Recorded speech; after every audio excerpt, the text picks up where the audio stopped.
I'm hoping. Sorry, folks. I ended up being a little late today because for some reason, when I updated my security system on my laptop, unfortunately, life kind of took a turn, and I don't know why the camera's not accessing. So, we're stuck with me being sitting here doing this off my Kindle Fire, and yay, because I can figure these things out a little bit at a time. Today, as promised yesterday, we were going to talk about the three levels of consciousness. But before we get there, I want to kind of set the tone for the information coming at you. Have you ever gone to a baseball game and where you're sitting, if everybody was really upset about the game, it kind of made you tense and angry? And if your side was winning, yay, everything was good and everybody was up cheering and yay this, and when it's really close, the whole stadium seems to blow. Well, that energy building is about what we hope to have happen in classes. I remember a long time ago, I took a class on, well, it wasn't really a class. I went to Denver, and it was a multi-level marketing symposium for the weekend, and I absolutely loved it. Met some great people there, and the room was just on fire. People were really drinking in how to sell the product, and I really believed in the product. It's the only MLM I've ever purposely invested in and went to try to sell and share, because they had done genomic research, and I loved this company. I loved their products. I'd seen it make such a big difference for myself and other people. So I went to the big meeting, and all of a sudden, they're telling you how to go out and sell and how to do this and how to do that. And the information overload was like, bam, you're getting every tool in the toolbox. You are getting everything you could possibly need. And then you went home, and you were still pumped, and you were telling people, you were talking to your friends, your family, your clients, and you're repeating everything that they said. And, boy, you had your notes, and you were going to organize those notes, and you were going to go out and put it to good use. And you did. And then the momentum kind of slowed down. Kind of like people when they go to church on Sunday, they're all pumped and ready. Feel like they're connected to spirit, and they are going to go out and they're going to make their week really good, and then something kind of drags them down and you kind of lose ground. Well, these are why mass gatherings have a lot to do with learning, because everybody's there and they're focused and they're up there, they're learning and they're creating, and that energy is built to help us. And the possibilities seem endless, and it gets our endorphins going, it gets our power going, and we really feel connected to the people we work with. It's very, very awe-inspiring experience. But 2 weeks later, you don't really remember, because they didn't give you a foundation. What I mean by that is they didn't build upon it. They didn't take you in slow increments. So the little pieces that were the major pieces that you were supposed to get, you kind of forgot those because you got the build up, but you didn't get the closing. And it became frustrating. And so that's why I really emphasize take classes. Now, when I tell you to take classes, I'm not telling you to take classes for unless you're going to put it to work. Okay, it does you no good. Build your foundations, but understand why. When I started training in metaphysics with UCHS, I had been pretty much on my own, self-studied. Back in those days, there wasn't a lot of classes that were really offered, and the community kept themselves really closed and tight when I came here to Albuquerque. So I find a person here and there, and we talk and expand, share book information, but I was an avid reader and a self-study. So when I found the church and I started training under them, they offered everything. They offered healing classes, they offered psychic development classes, they offered philosophy classes, metaphysics. And I opted to take the metaphysics. And the reason I did is because I already knew about psychic. I was already a psychic medium. I wanted to get better control over it, but it wasn't as important to me as to understand why I was doing it and have the right words and the right sequencing, so that when I really invested into my own experience, bringing up my own gifts, I really had a strong understanding of why I was doing it and larger commitment to the integrity of the work. I understood that it's very important to share truth. Doesn't mean, I'm going to go back to this. I said it last week. You're going to hear me say this again and again. My truth is not always going to be your truth. But if something that I say leads you to a higher truth, then I did good. I did. And if I led you to question so that you go and get another book, or you go and research, or you go validate your own beliefs, I did good. In the same token, I'm hoping that by you learning from what I have, then you will share back with me and I'll learn, because that's what I'm here for, is to progress. So as we get started, as going into the conversation that we were going to have, I think it's really important that we understand the consciousness, subconsciousness, and the superconsciousness, and why those three are separate and how they work in unity. But before we go into that, I want to define a couple of things for you, so you don't look at me going, oh, she's on crack, because I'm going to use some words that may be a little different than what you're used to referring to. When we talk about heaven, okay, we talk about that place where we go when we pass into the other side. I call it the etheric. Okay, now the creative source, God source, or whatever you want to call the collective consciousness, the universal mind, I refer to as the sea of bliss, because I can't think of a better place to be than in bliss with a whole bunch of people. So I refer to it as the sea of bliss, and that's from where we came. One of the things about understanding where ego came from, it wasn't just a, golly gee, you grew up and you met a selfish person and their ego was more than you could deal with. We all have egos, and when we use them correctly, when we use our egos correctly, we get farther. We become humble because of it, and we get empowered when we use it correctly. So I want to tell you about how ego was formed. So when we were back at the Sea of Bliss at the beginning of creation, there was the movement where the creative energy moved and became aware of itself.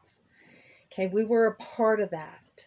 Okay, as we moved out from the center, that energy, we became more individualized and our light wasn't quite as bright. So we lost our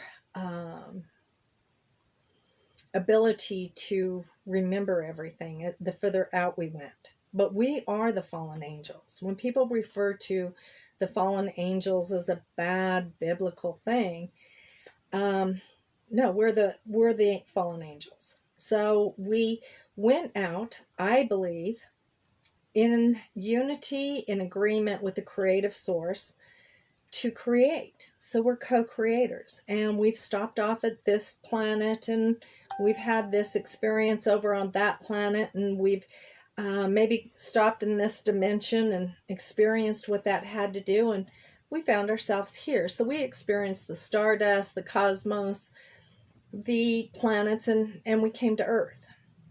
And when we got here, what had to happen is we were one whole unit, okay, positive and negative force.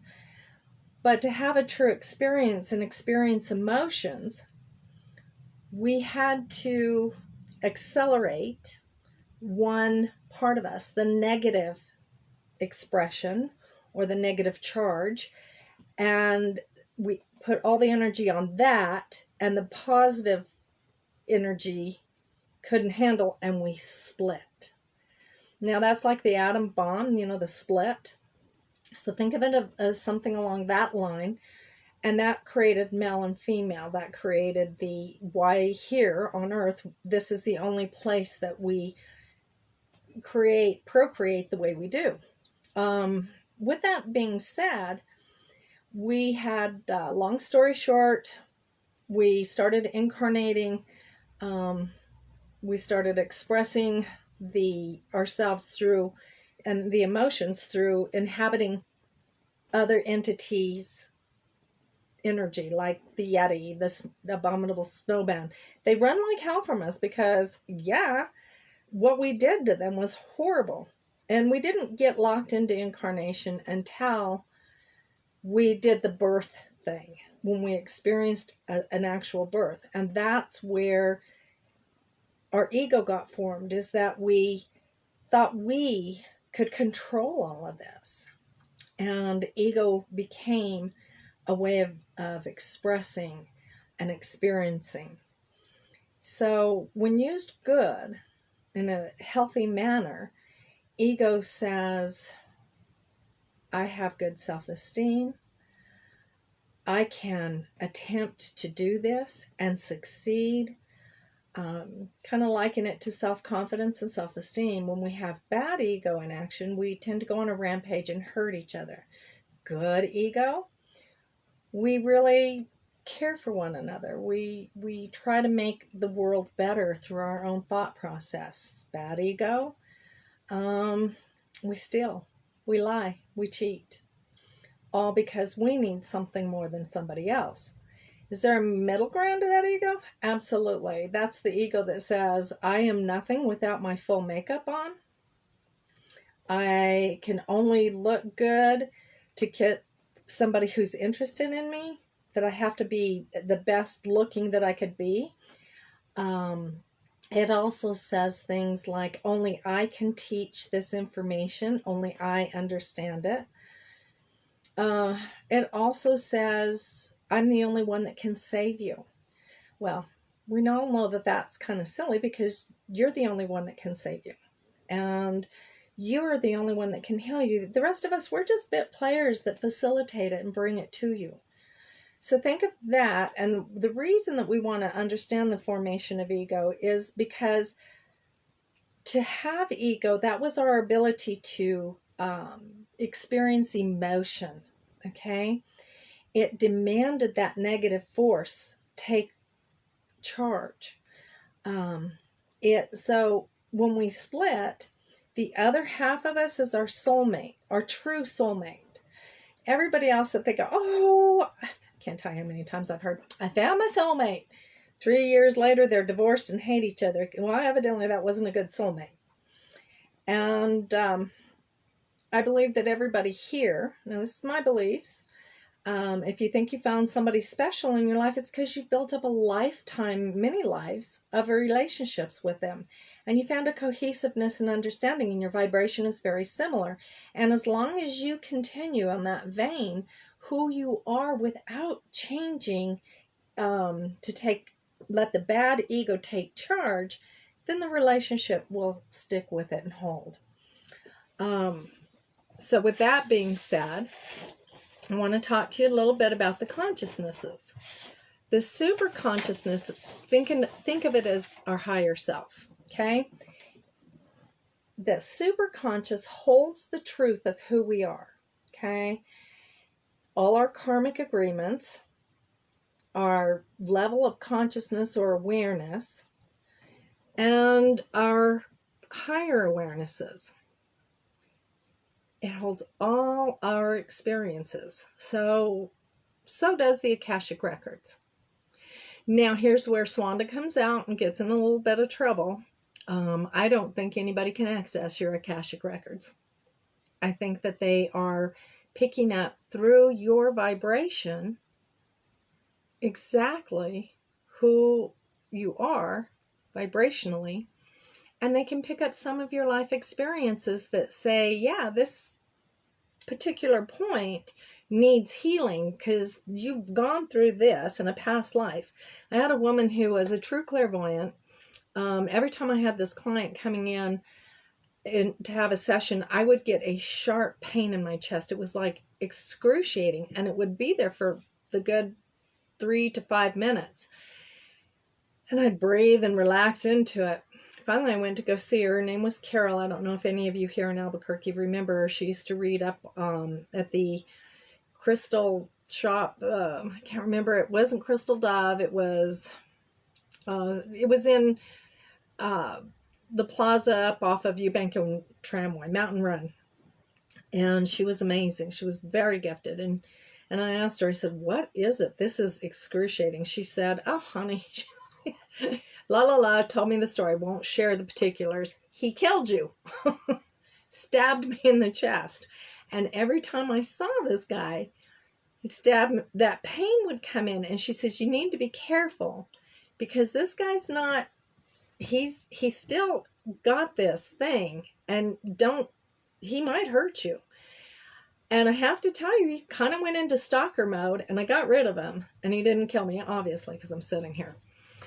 But that she didn't tap into my Akashic records. Remember, my Akashic is my vibration. Nobody else holds my vibration. It holds my vibration. My soul, my Akashic records hold my accounts, okay? Now, the super consciousness understands this, and it has the access there.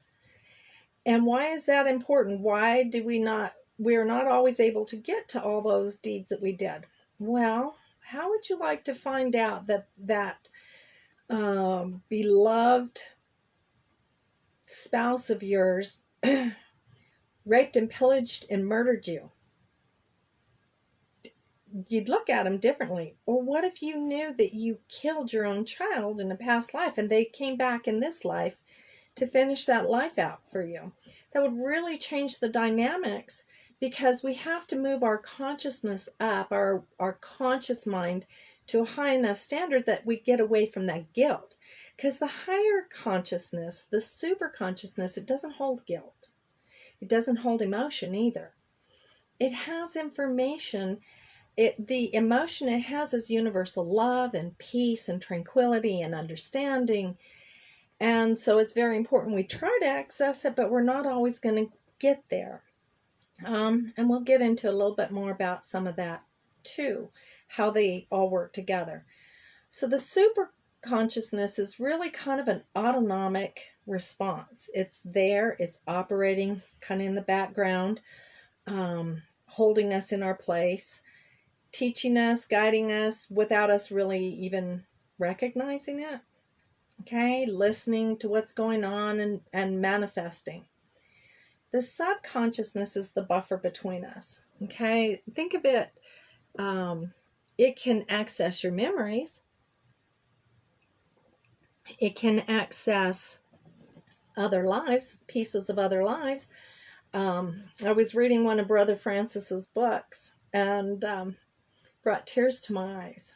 It was the one that was channeled through Nefertiti. And if Brother Francis is watching, I hope he types in the name of the book, because I think it's Divinity Within. It's up here on the shelf, but I don't want to take your time up looking for it. But anyway, I opened this book, and as I was reading it, I felt myself jettisoned back to the time period in which he was talking about. So I know that that's one of our lives together.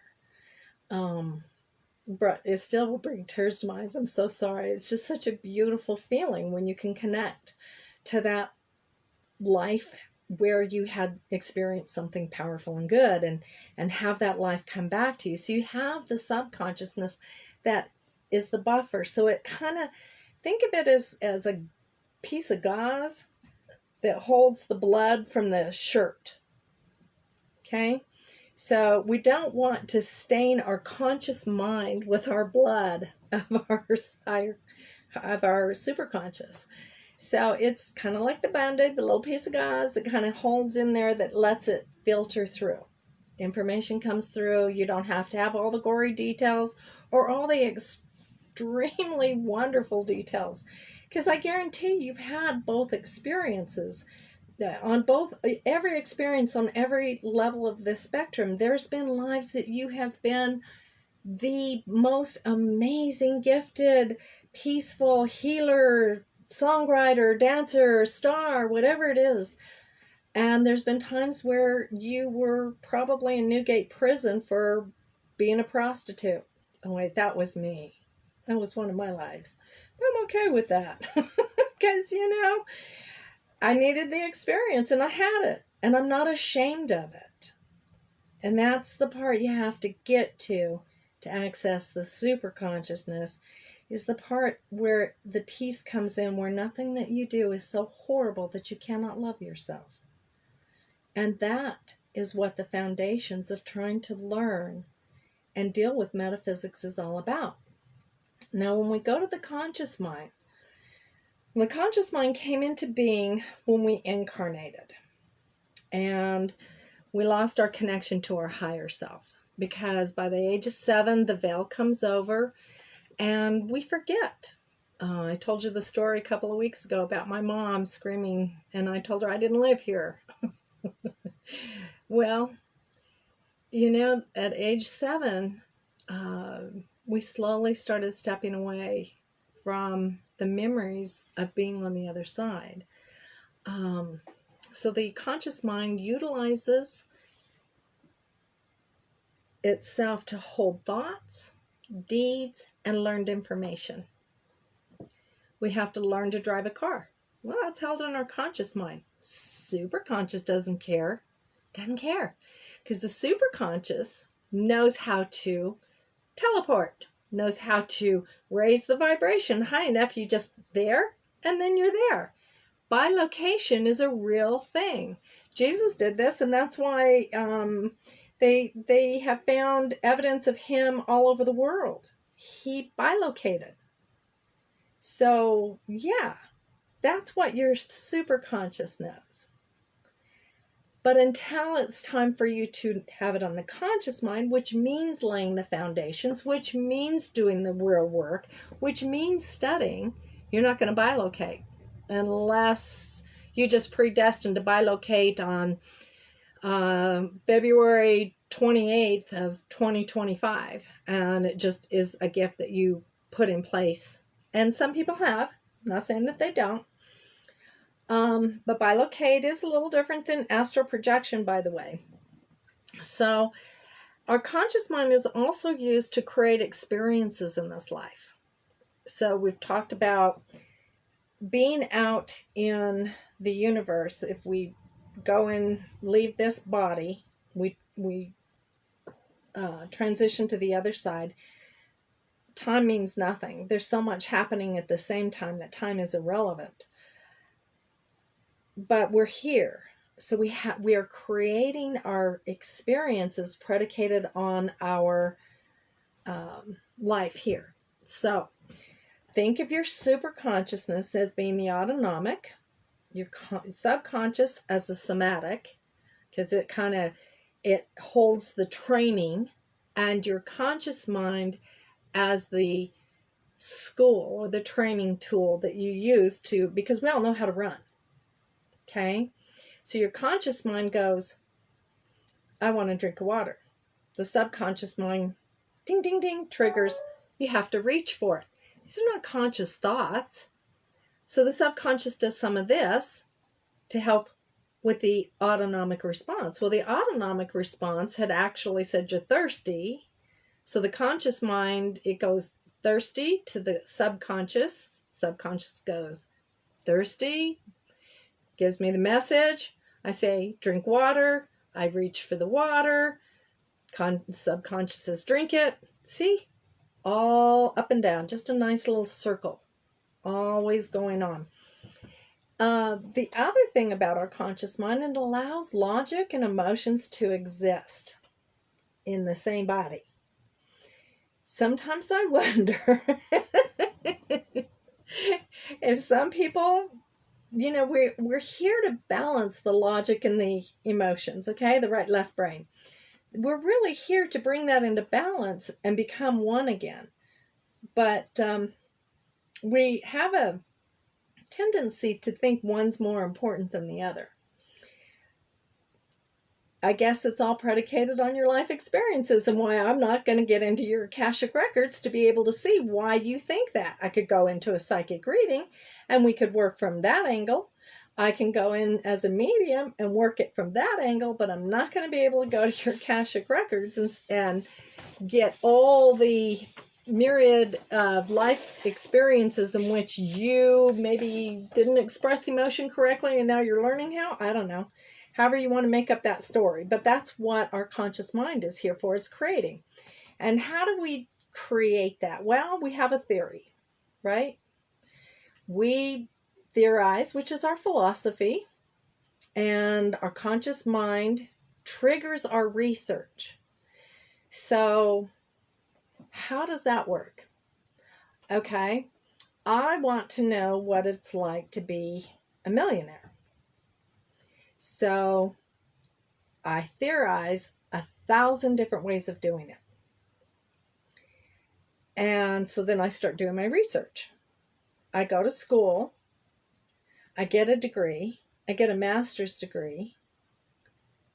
But I didn't do anything with it because I didn't really go to a good enough school so I could get hired at the job that I wanted. So I have to come at it at a different angle. So I go out on stock, do the stock market and everything else. And I'm not following my intuition because, no, that would just be silly. Why would I do that? And I'm going to use my logic brain. My logic brain is going to say this stock has done this, this, this, and this, and then they dipped down and they did this, this, this, and this. But they're a really good company because they got this going on, they got that going on. So I'm going to bank on that. So that's my scientific discovery of finding that one stock. And guess what?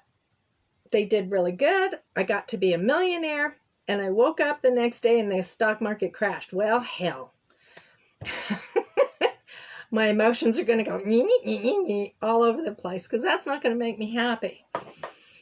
So our conscious mind comes up with another plan. Maybe I'll write a book about failing in the stock market and how you can learn from my mistakes. Well, that might do it. Might. If I really believe in what I'm writing and I'm able to sell it. And that's how our conscious mind works. It goes out to say, well, I had a boyfriend. I started dating. And I had this really great experience with this guy. But, we were young. And he went off to one college, I went off to another. So I'm going to try to find that exact same guy.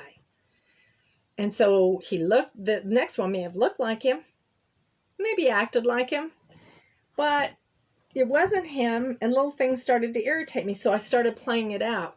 You have to be like this person. I'm going to make you like this person. You're going to cater to my needs because I need you to be like this person that I was madly in love with. It doesn't work. We know it doesn't. So that theory's blown.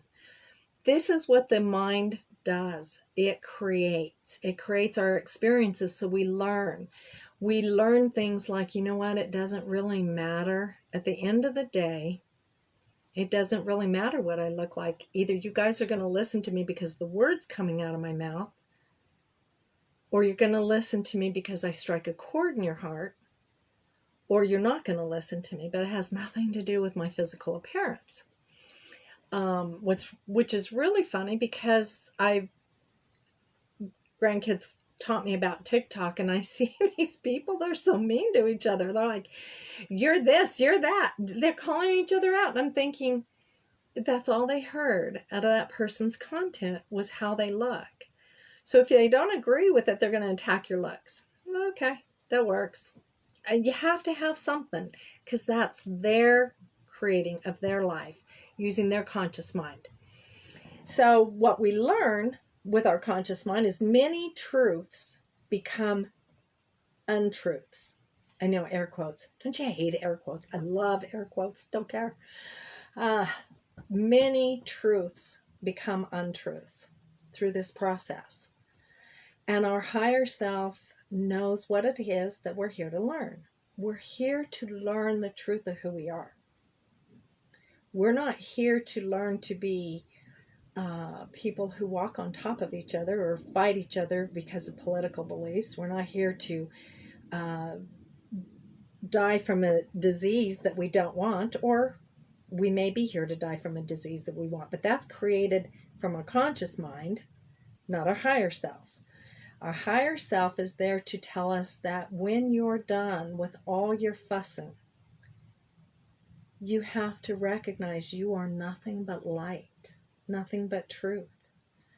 And there's not one thing in this entire universe less beautiful than the you that you truly are.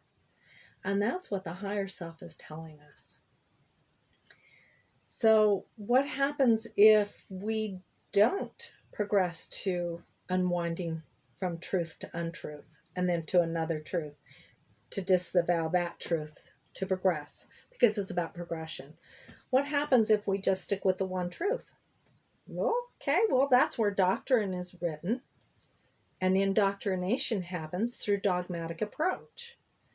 Now, we all know that in past civilizations, and I'm not talking about Greece or Roman, talking about Atlantis, talking about Lemuria, all the different civilizations, and there's been hundreds.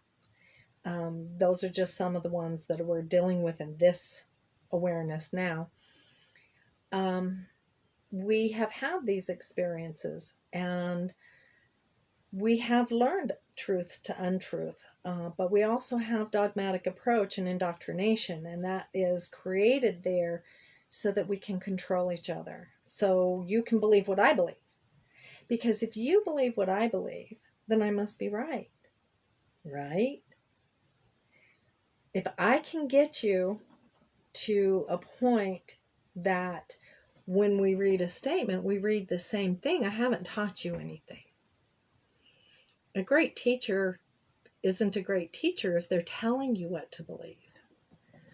So that's okay when it comes to mathematical equations. I'm sure somewhere in there was a math teacher. I know exactly who it was. Poor guy. Poor man. Oh my God. I was in 10th grade. I was in my private school in Arizona. And that man had hell. He says, no, you have to do it this way. I'm like, no, because I didn't understand it. Math was not my shtick, and I'm okay with that.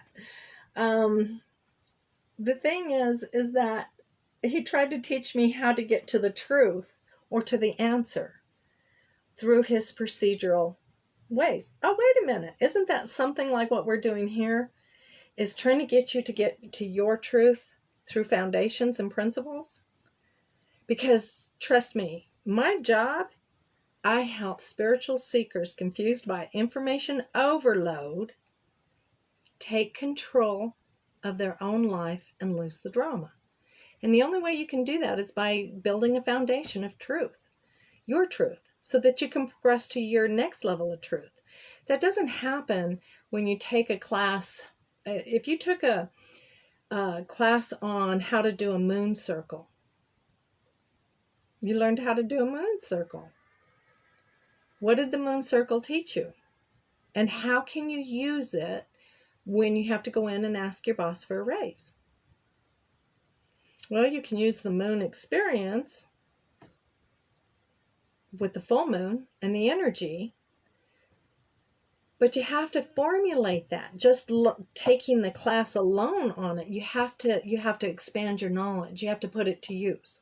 So taking the classes that you're not putting to use doesn't do you any good. Taking classes that are transformational, that give you the power to come in, that's worth taking. And I can tell you that I'm going to throw my brother under the bus here. He and I had a conversation this morning. He said, do you think your grief has made you a better person? Or do you think you're suffering because of the grief? I said, oh, both. Lance's death knocked me for a loop, but it made me dig way deep to the very core of my existence to find my truth and to reconnect on a different level. And that was hard, and it's still hard. I'm not going to lie. I still do it. I will always grieve, but I will not ever let it take me down, because It's not what I'm here for. I'm sure, I'm in another life with him already experiencing it. I know this. But we don't have to let things happen. We don't have to let them grab us and take us all the way down to where we can't function. We just have to find a way to make our truths more powerful. And having the foundations do that. So when we get to the different awarenesses, we know that the higher self says you need to recognize you are a beautiful spiritual part of this universe. There is love out there. And the subconscious says, okay, there's something better for you out there.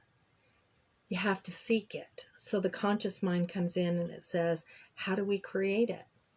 Well, we're going to create it with connections to people. We're going to create it to be in those moments, and we're going to create patterns and habits to build that energy. So the subconscious is our way of building the pattern so that we always know how to walk, how to run, they tell you the biggest torture is to break somebody's bathroom training. That's the quickest way to bring them to their knees. Make them babbling idiots. So we know that there are certain things that we have control over and we can be empowered by. And that is by reading, researching. If any of you guys want a great reading list to start with, I've got one. Just send me a message. There's the other aspects of this when you're looking at creating a strong foundation.